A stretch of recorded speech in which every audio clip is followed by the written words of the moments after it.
gwe ofuna ebikutabula owoza kimu bandoga era waliwo yansimbidde eddogo nedda ne Katonda asobola okujja n'abitabula we bibanga tebimuweesa kitiibwa. Ababadde boogera olulimi lumu ne mwogera bbiri ne mwogera ssatu, oyogera n'omusajja omusajja atakyawulira, naawe musajja gw'oyogera ne mukazi naye omukazi tawulira, by'omugamba takyabiwulira, kyokka yali akuwulira. Abaana oyogera nabo tebakuwulira, buli omu ennyumba n'ekwata omuliro nga mwotandika olowoleza baawo baayina mukazi mulala era yandoze, omukazi andoze. Obulamu bwo buleke buweese Katonda ekitiibwa. Buli kyolina mu ngalo zo kalaba abaana, kubanga abaana bw'onoobazaala n'otabakuliza mu makubo ga Katonda ne babeera bali abazikirira mu mataba abaleetera Katonda okwejjusa lwaki yabatonda. Tewali aloga bintu byo, kyusa bukyusa by'okola biweese Katonda ekitiibwa, biruulire enjiri, twala ekigambo kya Katonda mu maaso olabe ebintu byewe bitereera.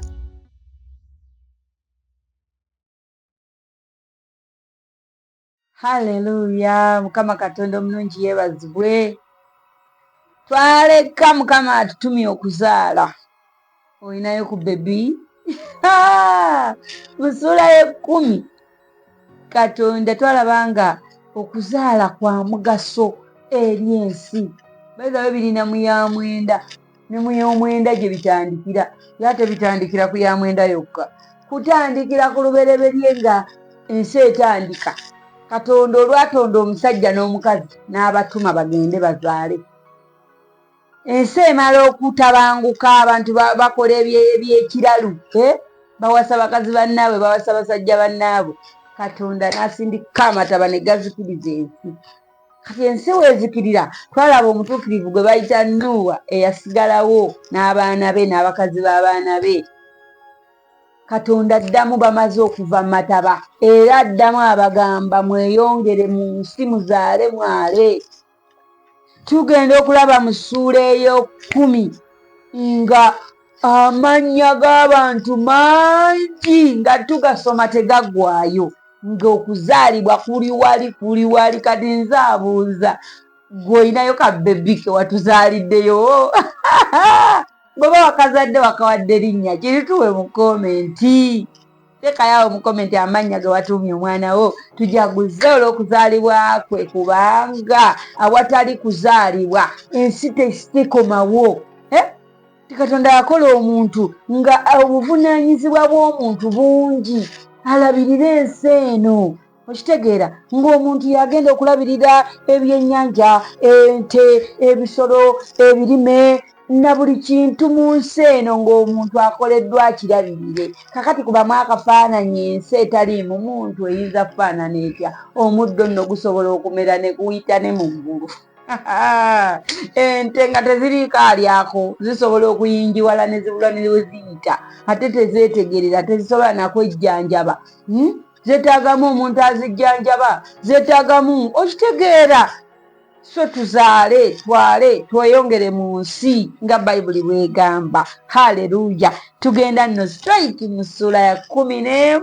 Gamba muno tuluwuttudde okuva mu lubereberye, essuula esooka, wuuyo ey'okubiri, ey'okusatu, ey'okuna, ey'okutaano, ey'omukaaga, ey'omusanvu, ey'omunaana, ey'omwenda, ey'ekkumi, tutuuse ku ya 11. Mukama weebale tusobozesa. Katonda waba Katonda, tukoola Omwoyo Omutukuvu Kitange nannyini ggulu n'ensi ajja amaamira akaseera kano, ajja atwegatteko babiri tugamba tukuŋŋaana babiri basatu oba masekati gaffe. Labanga ku kamera kuliko omuntu, labanga ali mu kulaba mu linnya lya Yesu omwana wa Katonda omulamu. Lengera tuwera taata, tuyita mu babiri, tuyita mu basatu. Yes, tusukkuluma mu abo be wagamba. Babiri basatu bwe banaakuŋŋaananga nga bakuŋŋaanye mu linnya lya Katonda, ne Katonda anaabanga masekati gaabwe. Kati naffe tukukoowoola nannyini ggulu n'ensi, tuyita Omwoyo Omutukuvu, tuyita omwoyo wo, omwoyo wa Katonda n'amaamira. Katonda n'ayogera, wabeewo ekitangaala ne kibaawo. Tusaba Omwoyo Omutukuvu oyo amaamire, Mukama oyogere eri obulamu bwaffe. Ate Omwoyo Omutukuvu atambule wamu naffe, atuluŋŋamye tukole ng'ekigambo kyo bwe kigamba. Tusabye nga tuyita mu linnya ettukuvu erya Yesu Kristo Mukama waffe. Amiina era amiina. Ngenda kubajjukiza nga sinnatandika kusoma nti twetaaga Bayibuli. abantu beetaaga bayibuli, eggwanga lyetaaga bayibuli, ensi yeetaaga bayibuli. Nabagambye nti abantu abamu balina ne ssente naye tebamanyi kyazikolamu. Naye tusaba Katonda obaluŋŋamye, obalage omulimu gwo. Bannange tubuulire enjiri. Oyinza oba tosobola kusituka kugenda ku kkubo kubuulira njiri olw'emirimu emingi gy'olina, naye ng'okugula bayibuli ezo n'ozituwa ffe ne tuzisindika gye zirina okugenda, abantu ne basoma bayibuli ng'oba obuulidde nga Mukama agenda kubulesinga. Haleluya! Siga ensigo ey'ekigambo kya Katonda, gulira abantu bayibuli bazisome bakyuke. Abantu bano oba baana bato oba bakulu oba baki, abantu emitima gyabwe gyetaaga okusisinkana ekigambo kya Katonda basobole okukyuka. Bannange neyiba omulokole anyuma awa emirembe. Niwe munyiiga temusula nga munyiize, temulwawo kunyiiga. Famire endokole, abooluganda nga muli balokole banaye munyuma. Nze nyina baganda bange bangi naye ate abalokose bampa emirembe. Gwe wali owaddeko muganda wo ssente n'alyoka akugamba mbu wasoose ziroga okuzimuwa olw'okuba zimufuddeko azikozesezza bubi. Tubalina mu famire agamba oyo nno olowooza naakuwadde ssente naye zirina kye zinaakola, kubanga tebamanyi Katonda, tebatya Mukama, tebategeera Katonda. Ensonga lwaki basobola okufulumya ekifaanana bwe kityo, kubanga ffe Bayibuli tugamba teri ddogo eri Isirayiri.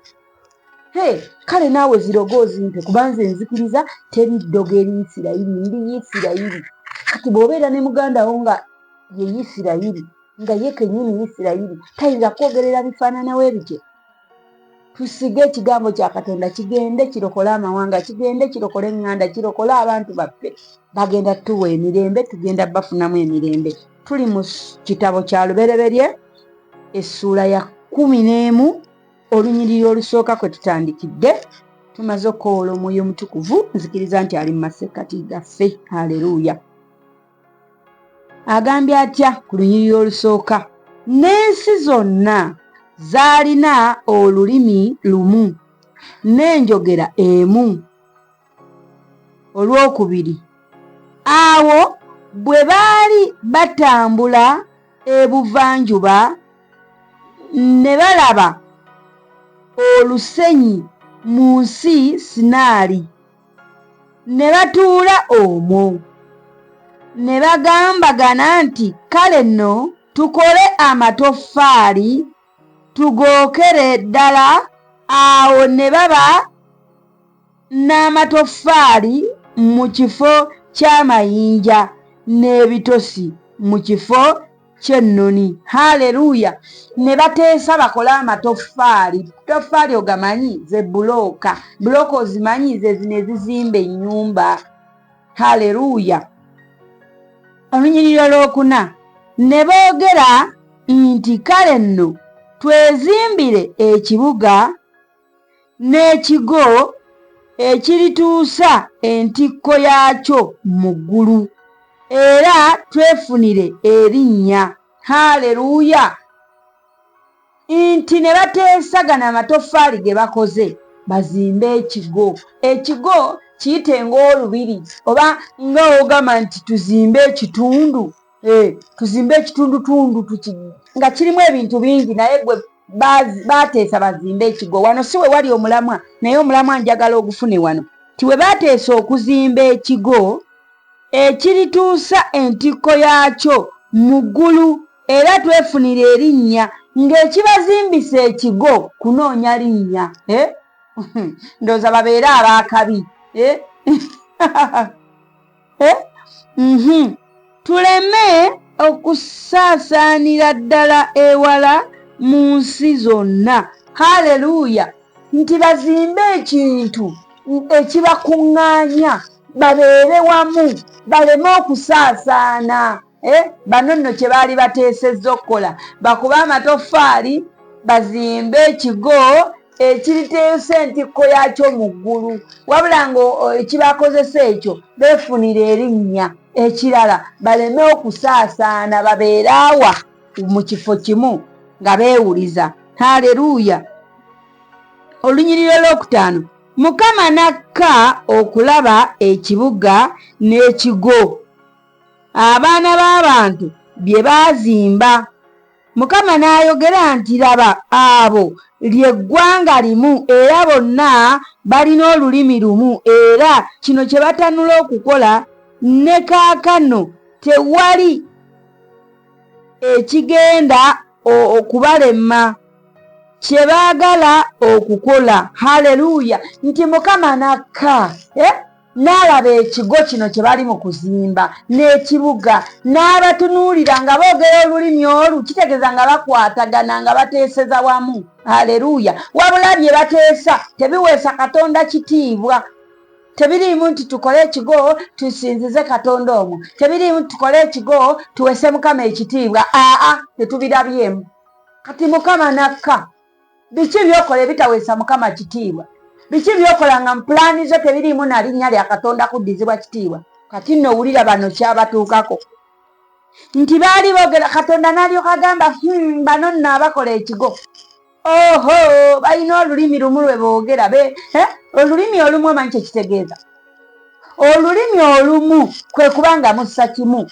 Kye muteesa yes, mwenna buli omu akigoberera. Muwaŋŋana ekitiibwa mupulaani nga pulaani zammwe nnene nnyo. Ne bano bwe baali nga bali mu kuteesa bazimbe ekigo kyambuke paka ku ggulu kubanga beefunira ekitiibwa. Ekyokubiri, kubanga tebaagala kwawukana, baagala basigale wamu. Katonda afuna ku kitiibwa mu bye muteesa. Bye mukola ebyo birimu Katonda bagamba oba mupulaaninga byammwe kwefunira kitiibwa? Wulira nno bano ekyabatuukako nga babipulaaninga ebyo ebitaliimu Katonda. Olunyiriri olw'omusanvu. Kale nno tukke. Katonda ndowooza ayogera, ojjukira luli Katonda bw'aba ayogerera mu puluulo. Ojja kugamba Mukama wano yali agamba ani? Neeri mu lubereberye essula esooka bwe yali atonda omuntu yagamba tukole omuntu mu kifaananyi kyaffe.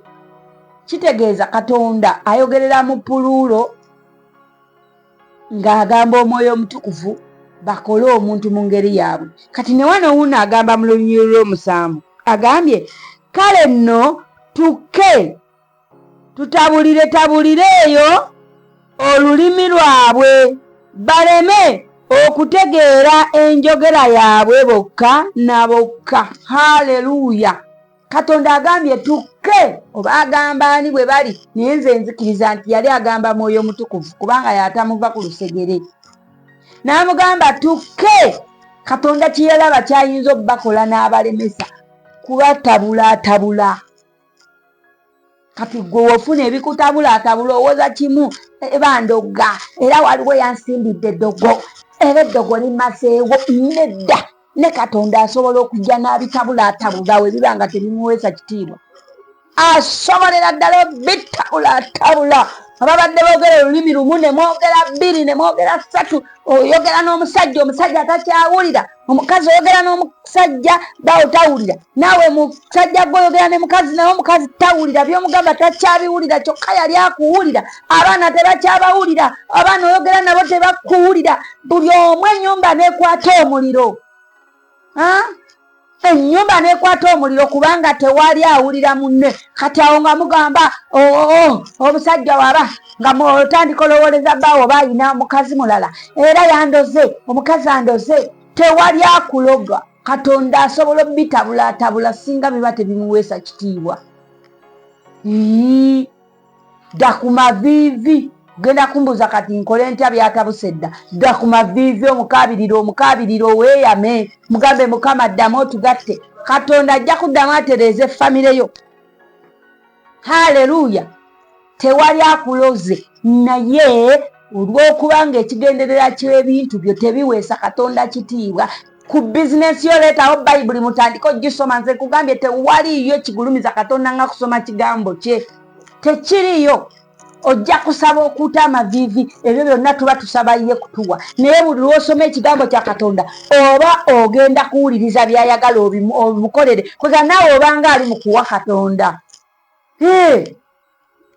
Sijja kulimba, njagala kugamba nti bw'osoma ekigambo kya Katonda obanga ali mu kuwa Katonda kubanga mu kigambo mwogenda omumanya nti okuwaayo eri Mukama kya bwa Katonda.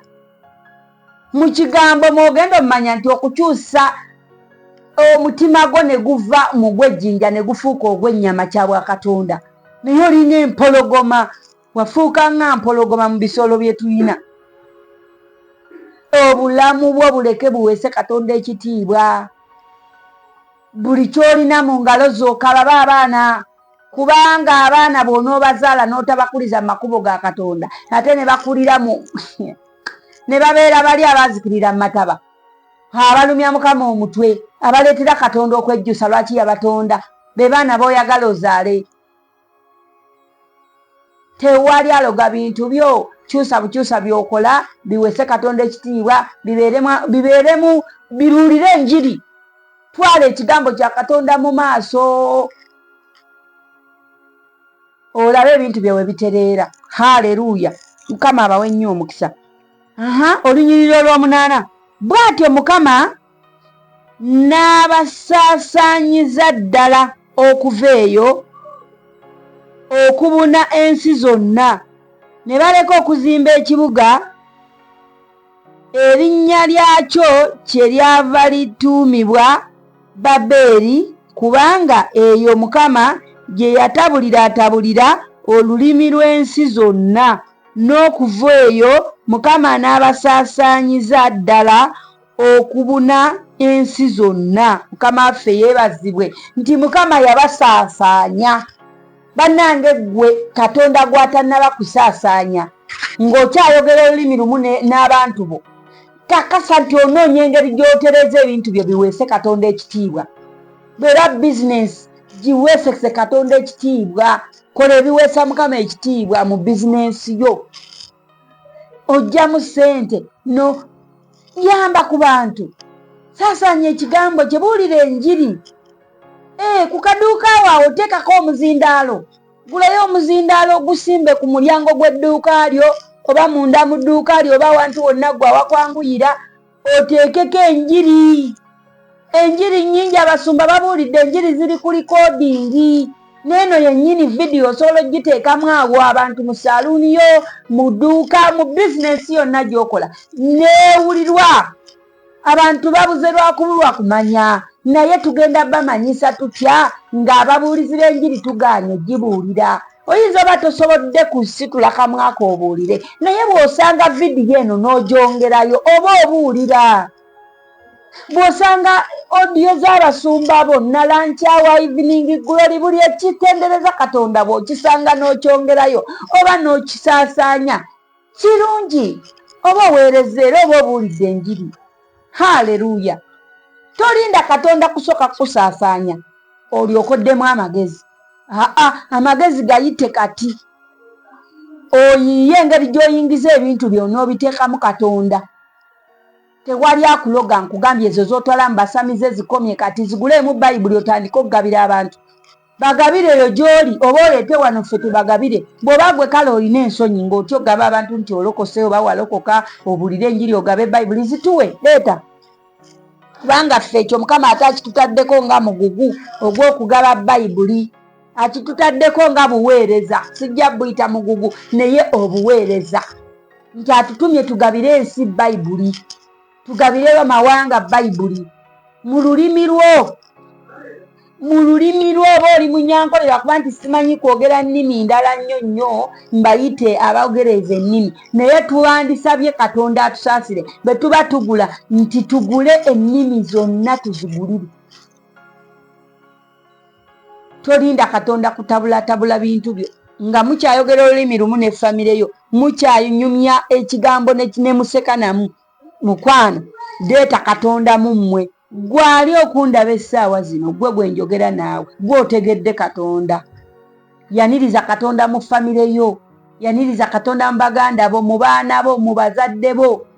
Abazadde bayinza oba tebaafuna mukisa guwulira kigambo kifaanana bwe kiti, nga bali eyo baasibibwa, bamanyi babaloga. Osobolera ddala obbayamba n'obatwalira Bayibuli. Twalira maama Bayibuli, twalira taata Bayibuli, twalira baganda bo Bayibuli. Abakulemye bawe Bayibuli, ate obakubirengako ofuneyo. Osobola n'ofunayo olunaku ng'olwo n'okyala ne musoma ne mugisoma bagenda kukyuka. Haleluya. Olunyiriri olw'10 kuno kwe kuzaala kwa Seemu. Seemu yali yakamaze emyaka 100 n'azaala Olupasukadi. Amatabanga nga gaakamaze emyaka 2 okubaawo. Nti amatabanga gamaze okubaawo gaweddewo nga wayise emyaka 2 ono n'azaala.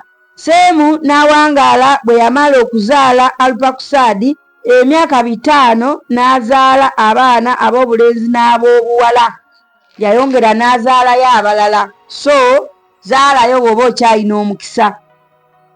Olupakusadi n'amala emyaka 35 n'azaala Seera. Alupakusadi n'awangaala bwe yamala okuzaala Seera emyaka 43 n'azaala abaana ab'obulenzi n'ab'obuwala. Seera n'amala emyaka 30 n'azaala Eberi. Erinnya liri Eberi. Seera n'awangaala bwe yamala okuzaala Eberi emyaka 43 n'azaala abaana ab'obulenzi n'ab'obuwala. Eberi n'amala emyaka 34 n'azaala Pereegi. Mukama waffe yeebazibwe. Obawulira be bali mu kuzaala. Nkusaba nno bw'oba olina obudde zaala. 17 Eberi n'awangaala bwe yamala okuzaala Pereegi emyaka 43 n'azaala abaana ab'obulenzi n'ab'obuwala. Kati nno abamu bagamba bwenzaala nkaddiwa, bwennazaala nja kaddiwa. Mukwano bano baabano nti amaze ozaala abaana ab'obulenzi n'ab'obuwala kyokka ate n'awangaala emyaka 5 myaka 3 myaka okitegeera. So okuzaala si kwe kukaddiya, tuzaale. Haleluya. Pereegi n'amala emyaka 3 n'azaala Leewo. Pereegi n'awangaala bwe yamala okuzaala Leewo emyaka 29 n'azaala abaana ab'obulenzi n'ab'obuwala. Leewo n'amala emyaka 32 n'azaala Serugi. Leewo n'awangaala bwe yamala okuzaala Serugi emyaka 27 n'azaala abaana ab'obulenzi n'ab'obuwala. Tuzaale. Mukama atuwa abaana ab'obulenzi n'ab'obuwala. Mukama nkusaba, nsabira embuto eŋŋumba mu linnya lya Yesu omwana wa Katonda omulamu. Kwatako ku lubuto lwo tusabe essaala eno. Tuli ku lunyiriri lwa 22. Mpulira nga Omwoyo Omutukuvu annuŋŋamya tusabire embuto eŋŋumba ezitazaala. Kwata ku lubuto lwo bw'oti. Olwange ndukutteko Mukama naye wampa abaana mbayina, naye kano kabonero akalaga nti nkutte ku buli lubuto lwa mukazi na buli mukazi yenna ali mu kulaba vidiyo eno. Mukama nkutte ku lubuto lwe. Nnyiga bwe nti ng'akabonero ak'okunyiga ekyalugaana okuzaala kyenyiga. Kifulume olubuto olwo luzaale. Luzaale abaana ab'obulenzi n'ab'obuwala. Kubanga abaana bwe busikaabwo, ayi kabaka w'abakabaka. Nsabira embuto eŋŋumba zonna. Buli mukazi akutte ku lubuto lwe n'oyo atalukutteeko Mukama ng'awakana n'amaanyi go. Muwe azaale ab'obulenzi n'ab'obuwala. Mukama siireme kusabira bakyala bazaala abaana sekisi emu, ng'oli azaala balenzi bokka oba ono azaala bawala bokka. Mukama nabo mbaleeta mu mikono gyo, kubanga bwentyo bwe nnali. Nazaala abaana balenzi 5 n'ompa akaana ak'obuwala. Nzikiriza nga singa mbadde wa kuddamu era kuzaala nandisobodde ozaala abawala abalala, naye Mukama njagala kuweereza mukwano gwange Yesu. Nsabira olubuto olwo oluzaala abalenzi nduggulawo, luzaala abaana ab'obuwala mu linnya lya Yesu omwana wa Katonda omulamu. N'olubuto oluzaala abawala bokka nalwo ndusabira mu linnya lya Yesu omwana wa Katonda omulamu, luzaale abaana ab'obulenzi. Tukisabye mu linnya lya Yesu omwana wa Katonda omulamu. Haleluya, webaziwe Katonda wange. Bayibuli egamba bwe tusaba tukkirizenga nti tuweereddwa, ate era egamba twaweebwa buwa naffe tusabe tuwe buwa. Mpa omukisa olubuto olwo kabaka wa bakabaka, mpa omukisa olubuto olwo luzaale abaana abalenzi n'abawala mu linnya lya Yesu omwana Katonda omulamu tukisabye, amiina. Serugi n'amala emyaka 3 n'azaala Nakoli. Serugi n'awangaala, bwe yamala okuzaala Nakoli emyaka 2 n'azaala abaana ab'obulenzi n'ab'obuwala. Nakoli n'amala emyaka 29 n'azaala Teera. Nakoli n'awangaala, bwe yamala okuzaala Teera emyaka 119 n'azaala abaana ab'obulenzi n'ab'obuwala. Teera n'amala emyaka 7 n'azaala Ibulayimu. Teera, mujjukira Teera ye taata wa jjajjaffe Ibulayimu. Haleluya. Teera n'amala emyaka 7 n'azaala Ibulayimu. Nakoli ne Kalaani. Muwulidde Teera eyazaala Ibulayimu naye wuuno azaaliddwa. Haleluya. Okimanyi gy'okoma okuzaala n'ozaala, ne gw'ozadde n'azaala, ne gwe bazadde n'azaala. Tuzaaliramu abaana ab'amaanyi mu nsi abagenda okugasa Katonda. Haleluya. Nti okuzaalibwa tukuwulidde eno yonna, naye wuuno n'azaala Ibulayimu. Bano bazaaliranga ku myaka 7. Kikyasoboka okudda gwagamba nti nze sikyayinza kuzaala, nze munange olubuto lwange lwagaana ozaala, oba nze nazaala abalenzi ate abawala bambula, nazaala abawala ate abalenzi bambula. Okyasobola okuzaala. Kkiriza bukkiriza Katonda olabe. Amaanyi ga Katonda gakolera mu kukkiriza. Gwe believinga, ogende mu maaso olabe bw'otagiwe kitaabe. Olunyiriri lwa 27. Era kuno kwe kuzaala kwa Teera. Teera yazaala Ibulayimu, Nakoli ne Kalaani. Kalaani n'azaala Lutti. Mumanyi Lutti? Lutti ali eno mu maaso. Lutti eyali mu Sodoma ne Gomora. Lutti oyo mukazi we eyatunula emabega empagi simanyi n'afuuka empagi y'omunnyo. Mumujjukira? Kati nno tugende mu maaso eyo gye tulaga. N'azaala Lutti. 28. Kalaani n'afiira awali kitaawe mu nsi mwe yazaalirwa mu Yuli, y'ensi ey'Abakaludaaya. Ne Ibulayimu ne Nakoli ne beewasiza abakazi. Kamala okusaza ku lunyiriri luno. Nakugamba buli lw'osoma Bayibuli nga yo n'osanga olunyiriri n'owulira nga lukomyeko, oli wadde mboddusa zaako. Kati luno olunyiriri lwa 29 oba olina Bayibuli nga yo sooka olusazeeko kuba mu maaso eno lulinayo, tujja dduwulira nga tulukomyawo. Haleluya. Agambye ne Ibulayimu ne Nakoli ne beewasiza abakazi. Omukazi wa Ibulayimu erinnya lye Salaayi, n'omukazi wa Nakoli erinnya lye Mirika. Mirika ono omwana wa Kalaani. Kalaani yaani? Ababadde basoma nange Kalaani yaani? Kambaze emabega. Teera yazaala Ibulayimu, Nakoli ne Kalaani. Kitegeeza Kalaani ono mwana wa Teera. Teera taata wa Ibulayimu. Awasizzaani? Soma bulungi otegeerewo. Lwaki nnemedde awantu wano? Waleetedde abantu okubula. Oba mubijja wano mmwe ababuze simanyi. Njagala tutereeze ensonga eno, ababuze babe batono. N'abo ababuze tuddeyo tubagambe nti okuwasa muganda oba omwana wa muganda wo kibi. Tugenda kisomako mu by'Abaleevi. Ekitabo kye bayita eby'Abaleevi, soma essuula ey'e18 yonna. Ogenda tegeera ani gw'olina okuwasa ani gw'otalina kuwasa. Haleluya. Tulaba wano nga Mirika yali mwana wa Kalaani, oli omugenzi muganda wa Ibulayimu ne Nakoli. Abooluganda bano bali basatu. Ibulayimu jjajjaffe, Nakoli ne Kalaani. Kati Kalaani muganda waabwe ye yazaala Mirika. Kati ate Mirika n'afumbirwa ani? Nakoli.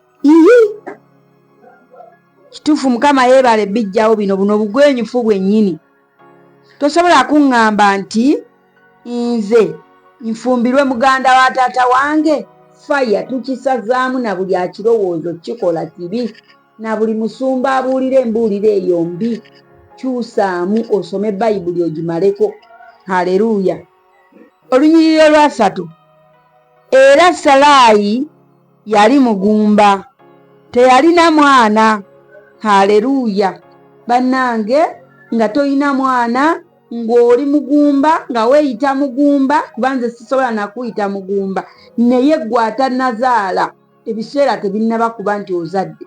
Njagala ozaale osapurayizinga abantu, obeere obujulizi obulamu abaali bagamba nti omukazi mugumba. Katonda azze obusibe bwa Saaloni, amagumba gaddeko ennyama, ozaale n'abantu beewuunye bagabe bannaye Katonda nga wa bujeezi.